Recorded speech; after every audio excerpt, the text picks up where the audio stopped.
கற்றுக்கொள்வதற்கும் test பண்றதுக்கும் இலவசமாவே பயன்படுத்தலாம். இப்போ முக்கியமான விஷயம் சொல்றேன் கேட்டுக்கோங்க.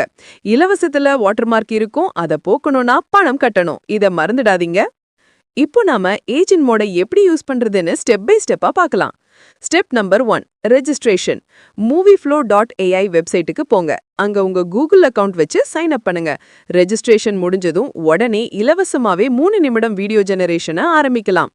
ஸ்டெப் நம்பர் 2, ஏஜென்ட் மோட எப்படி யூஸ் பண்றது? முதல்ல உங்க யோசனைய விரிவா எழுதுங்க. என்னென்ன எழுதணும்னா கதாபாத்திரங்கள், இடம், colour tone, mood, visual style இதெல்லாத்தையும் 4ல இருந்து 5 வரிகள்ல எழுதிடுங்க. எவ்ளோ விரிவா எழுதுறீங்களோ அவ்ளோ நல்ல வீடியோ வரும். அடுத்து மொழியை தேர்வு செய்யுங்க. தமிழ் அல்லது ஆங்கிலம் எது வேணும்னாலும் தேர்வு செய்யலாம். பெரும்பாலும் ஆங்கிலத்துல தான் நல்ல ரிசல்ட்ஸ் வரும். அடுத்து வீடியோ நீளம் மற்றும் ஆஸ்பெக்ட் ரேஷியோ எடுங்க. யூடியூப் ஷார்ட்ஸுக்கு 9:16, சாதாரண யூடியூப் வீடியோக்கு 16:9,